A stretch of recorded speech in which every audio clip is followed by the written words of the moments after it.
नमस्कार दोस्तों, मेरे प्यारे साथियों। मैं संजय सिंह राणा, राष्ट्रीय अध्यक्ष भारतीय सर्वधर्म पार्टी, आप सभी का अपने इस ऑफिशियल लाइव प्रोग्राम में हार्दिक स्वागत और अभिनंदन करता हूं। दोस्तों, आज हम बड़े ही दुख के साथ यह कह रहे हैं, कहना पड़ रहा है हमारी मौजूदा सरकार को उत्तर प्रदेश में शासन करते हुए पहला कार्यकाल पूरा हो चुका, दूसरे कार्यकाल में भी 6 माह व्यतीत हो गया और हमारी यह सरकार अपने वादे पर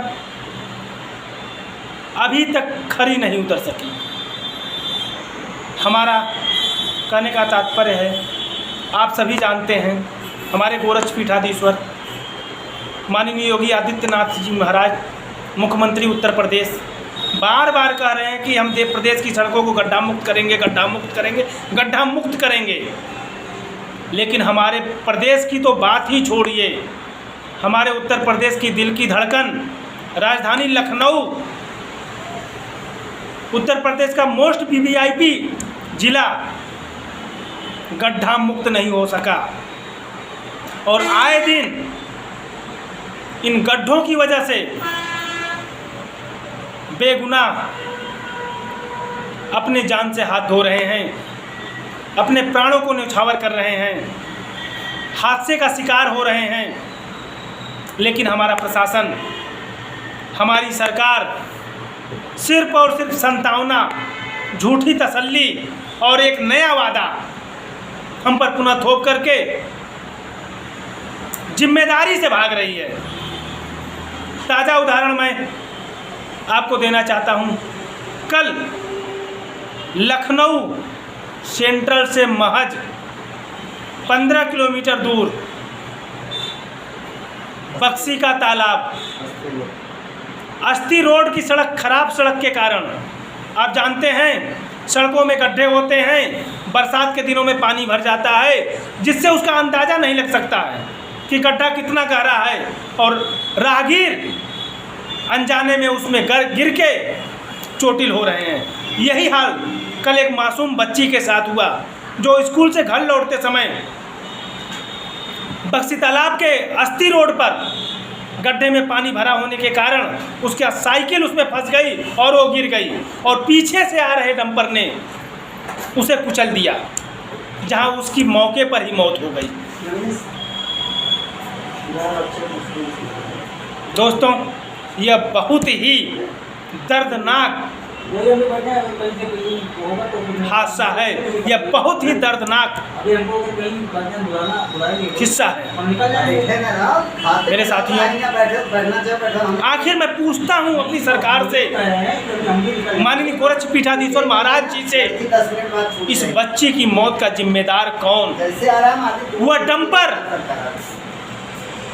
पीडब्ल्यूडी विभाग, क्षेत्र पंचायत बीकेटी का चेयरमैन, वहाँ का प्रशासनिक व्यवस्था, एसडीएम, तहसीलदार, प्रधान, पार्षद, कौन इस बच्चे की जिम्मेदारी कौन लेगा?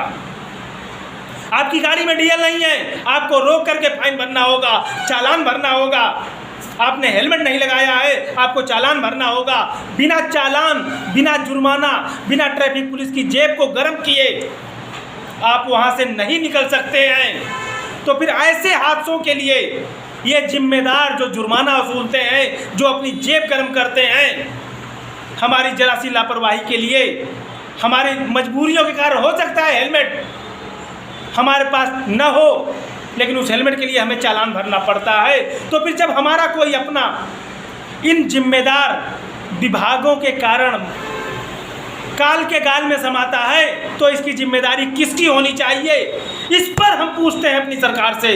भारतीय सर्वधर्म पार्टी सरकार से सवाल करती है, जवाब चाहती है।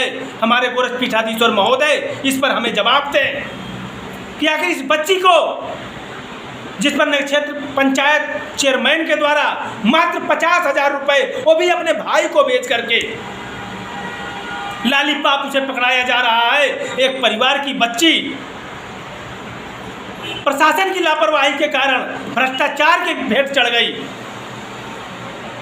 और हमारा सरकारी तंत्र है वह 50,000 रुपये का लॉलीपॉप पकड़ा करके अपनी जिम्मेदारियों से पल्ला झाड़ रहा है। क्या यही लोकतंत्र है? क्या इसी लोकतंत्र के लिए हम सरकारें चुनते हैं? नहीं मेरे साथियों, नहीं मेरे साथियों। भारतीय सर्वधर्म पार्टी परिवार का गठन इसीलिए हुआ है कि वह आपको सरकार से जवाब मांगने के लायक तैयार करे। भारतीय सर्वधर्म पार्टी परिवार की यही मुहिम है कि आप अधिक से अधिक देश के प्रति, अपने क्षेत्र के विकास के लिए, अपने ज़िले के विकास के लिए, अपने देश के विकास के लिए जिम्मेदार अधिकारियों से, जिम्मेदार विभाग से, सरकार से सवाल जवाब पूछिए। यह आपका हक है, यह देश आपका अपना है। इन चंद मुट्ठी भर भ्रष्ट राजनीतिक पार्टियों की जागीर नहीं, इन भ्रष्ट राजनेताओं की जागीर नहीं, इन भ्रष्ट अधिकारियों की जागीर नहीं। यह आपका अपना है। इस मौत पर हमारी सरकार को जवाब देना होगा।